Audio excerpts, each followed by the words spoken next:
In 1904, there was an asylum that sat in the woods of Clifton, Virginia. But as the population grew, several residents became uneasy of the fact that an asylum sat so close to their homes. So, later that year, the asylum was relocating its patients to Lorton Prison on buses when suddenly one tipped over and rolled off of the road. While some patients lost their lives in the crash, others escaped into the nearby woods. In the following days, all but two patients were found, those two being Marcus A. Walster and Douglas J. Griffin. For several months, the police searched in the nearby woods of Clifton, but instead of finding the two patients they sought, they would find half eaten carcasses of rabbits strewn about the forest. This deeply unsettled the police, but they continued their search without hesitation. After 4 months of their seemingly futile search, they finally found one of the two patients, but in a state they were not completely expecting. Hanging from the Fairfax train station bridge was Walster's body, but upon recovering said body, they found a note in his pocket that simply read, "The Bunny Man." The police, deeply troubled by this, continued their search for Griffin. However, as time passed, their search efforts began to diminish until finally the search had ended altogether. Later that year, on Halloween night, three local teenagers went to the bridge to explore the surrounding area. They never returned home though, and the next morning, when the police searched for the missing teens, they were found in a similar state as Walster a few months prior. Fear seeped into the small town and continued into the next Halloween when a group of rebellious teenagers would return to the bridge to party and explore the small area. Later that night, all but one member of the group decided they were going to explore the dark tunnel. The one teen that didn't follow, though, was a girl by the name of Adriana Hatala, who opted to watch from a distance out of fear. Then, at midnight, Adriana described seeing a bright flash of light before staring at the bodies of her six friends hanging from the bridge. Since that day, it is said that if you return to the Fairfax Bridge at midnight on Halloween night, you will be able to see the Bunny Man and, if you are lucky, escape before it is too late. Now, I'm sure many of you are asking if this story is fake, and to that, all I can say is yes, it's 100% fake. I'm just spreading misinformation on the internet. But now, my second question is, where did this urban legend come from? And what could possibly start so many stories like this one to pop up all over the world? I'll start by answering this question. Historian archivist Brian A. Conley has been researching this urban legend for several years now before writing an essay on his findings. In the essay, he points out two cases that could have inspired the Bunny Man story that we know of today.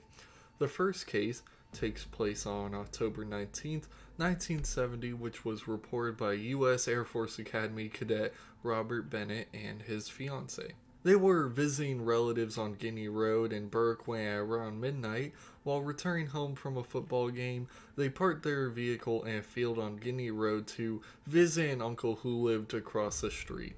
Which, if he lives across the street literally, I don't know why they didn't just go to his house, but they might have meant metaphorically, so I'm gonna just say they meant metaphorically.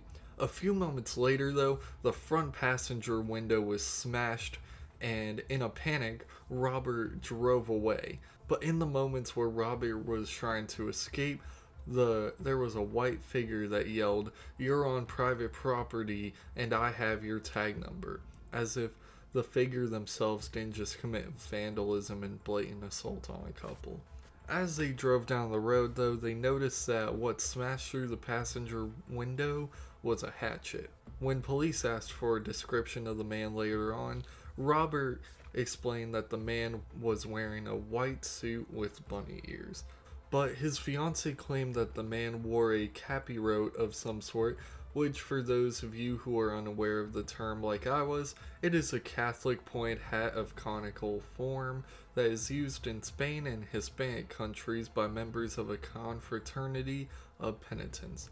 But to Americans, it is the point hat pieces that members of the KKK wear. They were unable to identify any notable features of the assailant, and so the police returned the hatchet to Robert for some reason rather than keeping it as evidence, and that was the end of that story. So we move on to case number 2, which took place only 10 days after the first one on October 29th, 1970.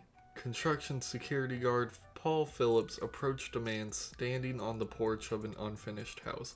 It was said that the man was wearing some sort of gray, white, and black bunny suit, stood around 5 foot 8 inches tall, and was somewhere around the age of 20. As he approached the man began chopping the wood on the porch while yelling, "You're trespassing, come any closer and I'll chop your head off," which is kind of funny to me because he doesn't own that property. It's actually the company that does, but maybe the bunny man had his property stolen by a private organization or something. I don't know.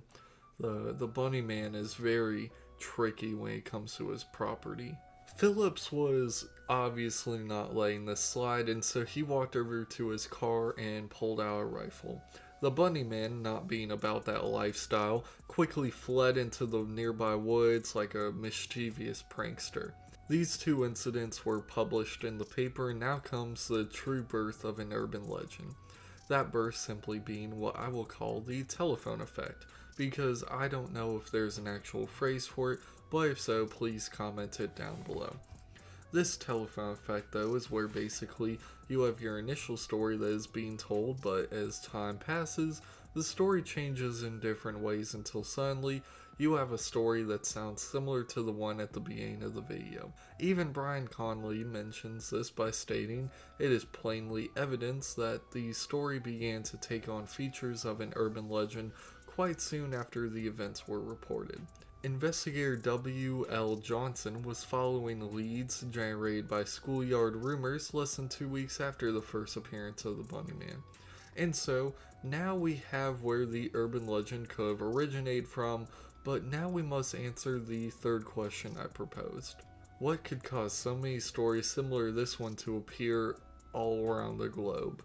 And to answer that, we must first answer what an urban legend is. An urban legend is a genre of folklore that concerns something unusual that is most of the time scary, but other times humorous.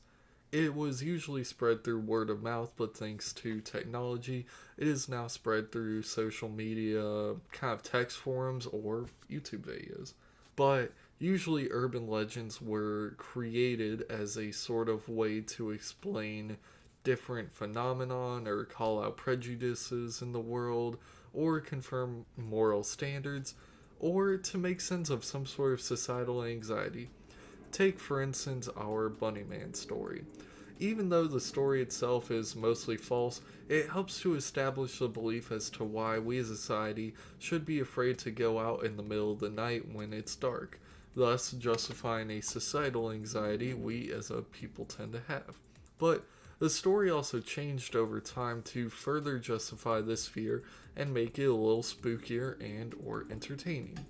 By taking a man who was committing, let's be honest, property damage and turning him into some sort of supernatural serial killer, it allows more people like myself and the person who clicked on this video to be more interested in the topic that the urban legend is discussing.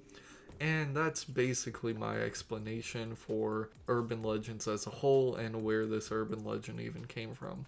And that is basically the end of the video in terms of the topic at hand, but stick around so that way you can listen to me yap about my own interest in what I'm talking about and just different things.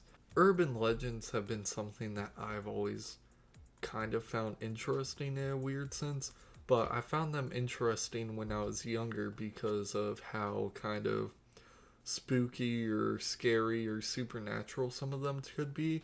But nowadays, since I'm older and such, I've found more interest in kind of the overall meanings of the urban legends and how they have impacted the place they are derived from. And I'm hoping to make this the start of a series of videos in which I talk about urban legends and their origins and what how they have affected the world they are surrounded by. I originally wanted to do the recordings on my phone, but whenever I tried to send the videos to my computer through Dropbox, it would only transfer the audio but not the actual video itself, and so it would just kind of make it pointless. So now I am using the laptop camera to record myself, and I don't know, it looks fine. I think it looks good for at least the laptop camera as of right now, but I'm hoping that later on I can get an actual camera to actually record myself and just, yeah. If you all are interested in my other videos, please check out my White Stag Education video. It's my newest video aside from this one right now, and it's really interesting. I'm really into White Stag Education, and I think it's really cool, and I think you will like it too if you check it out.